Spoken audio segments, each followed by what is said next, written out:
যাওয়ার পথে একটা রেস্টুরেন্টে দাঁড়ালাম। ওয়েদার এতটাই খারাপ যে কী বলবো, গত দুদিন ধরে বৃষ্টি হয়ে চলেছে, সেম চলেই চলেছে। আর আজকে আমরা যাচ্ছি গুলমার্গ। তো গুলমার্গের অবস্থাও খারাপ, ওখানটা পুরোটাই একটা মেঘাচ্ছন্ন এলাকা হয়ে আছে, দেখা যাবে না এরকম একটা ব্যাপার।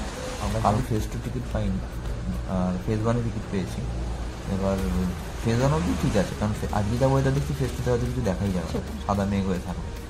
আর আমাদের 1:30 থেকে 3:30 স্লটটা পেয়েছি, এখন বাজে 11টা, একটু আগেই পৌঁছে যাবো। গুলমার্গের প্রধান আকর্ষণ হলো গন্ডোলা রাইড, যা মূলত একটি কেবল কার রাইড।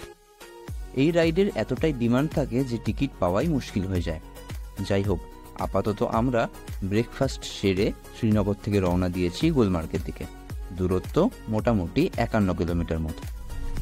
দেখো বাইরেটা দেখতে পাচ্ছ, বাইরেটা এতটাই সুন্দর লাগছে। দেখছিলে ওই দূরে যে ধোঁয়া ধোঁয়া জিনিসগুলো দেখা যাচ্ছে, মনে হবে যেন মানুষে আগুন ধরিয়েছে বা ধোঁয়া সৃষ্টি করেছে। অ্যাকচুয়ালি সেটা নয়, এটা মেঘ, পুরো একদম সামনে চলে এসেছে মেঘটা, আর অসাধারণ লাগছে।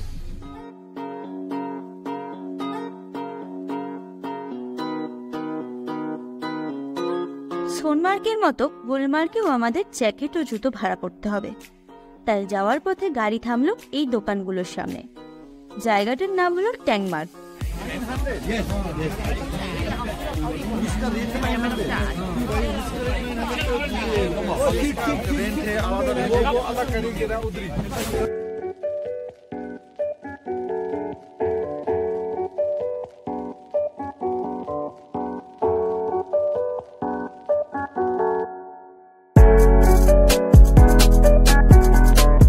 বৃষ্টির মধ্যে জানি না গুলমার্গে কি দেখতে পাবো, তবে ভিজে পাহাড়ি রাস্তা আর আশেপাশের সবুজ দেবদারু গাছের মধ্যে দিয়ে যাওয়াটা কিন্তু একেবারেই মন্দ লাগছিল না। পুরো রাস্তাটা সাদা হয়ে গেছে, মানে কিছু দেখা যাচ্ছে না। আর এখন হঠাৎ করে যত পুরো উঠছে আস্তে আস্তে সাদা সাদা ছোট ছোট বরফের টুকরো পড়ছে, মানে শিলাবৃষ্টির মতো। কি জোরে শিল পড়ছে।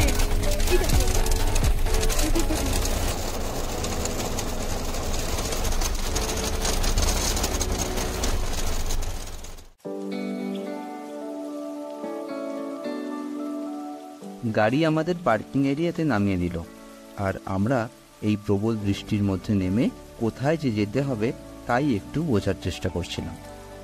এখান থেকে গন্ডোলা বেস স্টেশনের দূরত্ব 500 থেকে 600 মিটার হবে। বাদিকে সোজা রাস্তা চলে গেছে, আর আমরাও এই রাস্তা ধরে হাঁটতে লাগলাম। তবে এখানে লোকাল ট্যাক্সি, ঘোড়া, এমনকি এটিভিও ভাড়া পাওয়া যায়, কিন্তু দরদাম আপনাকে করতেই হবে, কারণ কেউ চাইবে 2000 তো কেউ চাইবে 4000।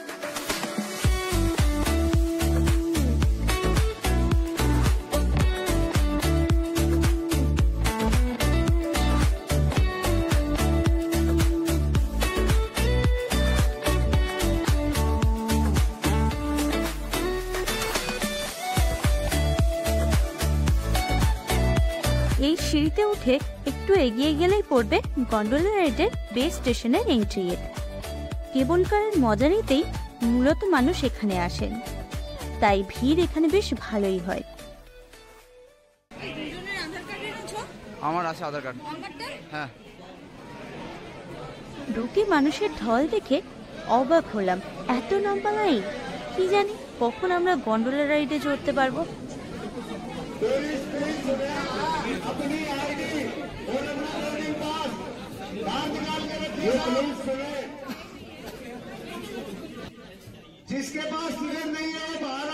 আমার টিকিট আর আইডি কার্ড দেখিয়ে সিঁড়ি দিয়ে ওপরে উঠে দেখলাম ওপরে আরেকটা এন্ট্রি পয়েন্ট, আর সেখানেও লম্বা লাইন।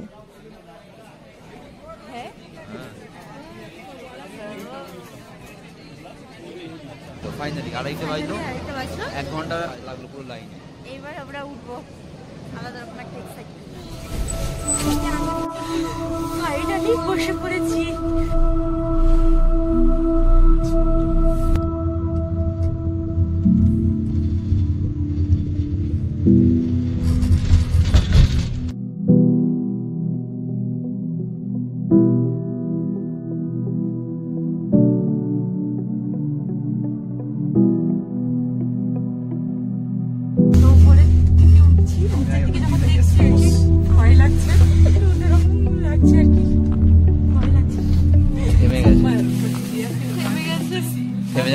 ফুলে উঠলো আবার।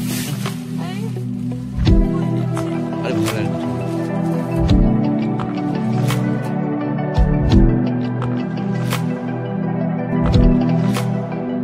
এই কেবিল কারগুলো যাত্রাপথে অনেকবারই দাঁড়িয়ে পড়ে, কিন্তু সেটা একদমই স্বাভাবিক, এতে ভয় পাওয়ার কোনো ব্যাপার নেই।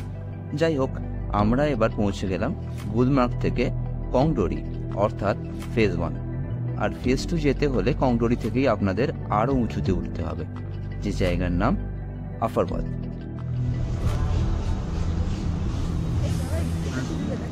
ফাইনালি নেমে পড়েছি ফেজ 1-এ। আমাদের ফেজ 2 টিকিট নেই, আগেই বলেছি।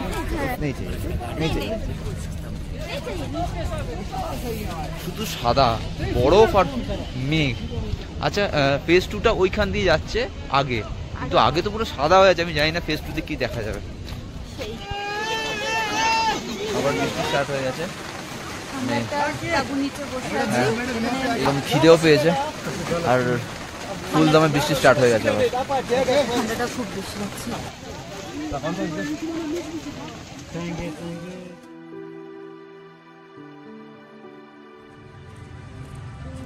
এখানে পুরো পরিষ্কার হয়ে গেল, দেখো পুরো পরিষ্কার হয়ে গেল।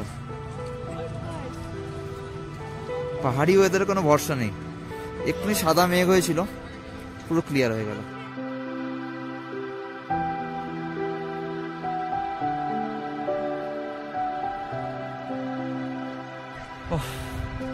কি সুন্দর জায়গা, দারুণ। আমরা সোনমার্গে ফার্স্টে গেছিলাম, সেখানেও বরফ পেয়েছিলাম, কিন্তু এখানে একটা বেশি ভালো লাগছে, আরো বেস্ট, দারুণ একদম।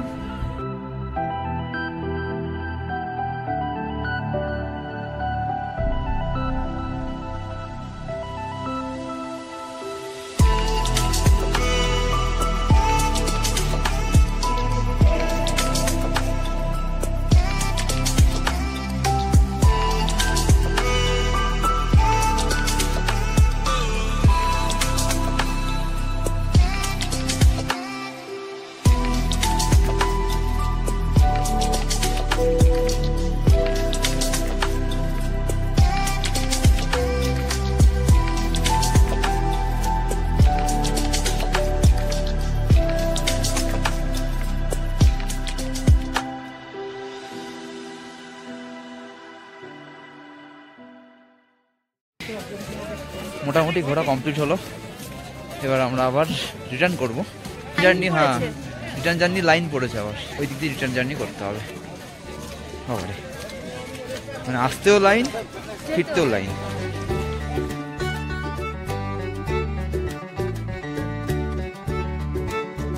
দেখতে দেখতে কিন্তু আমাদের এই কাশ্মীর ট্যুরের দিনগুলো শেষ হয়ে গেল। হ্যাঁ, আজ গুলমার্গই ছিল আমাদের কাশ্মীর ট্যুরের শেষ স্পট। বলতে আপত্তি নেই যে মন একটু হলেও বিষণ্ণ, তবে সাথে নিয়ে যাচ্ছি অনেক সুন্দর মুহূর্ত, অনেক স্মৃতি আর অনেক ভালো লাগা। এই সব কিছুই রইল আগামী দিনের জীবন বাঁচার রসদ হয়ে।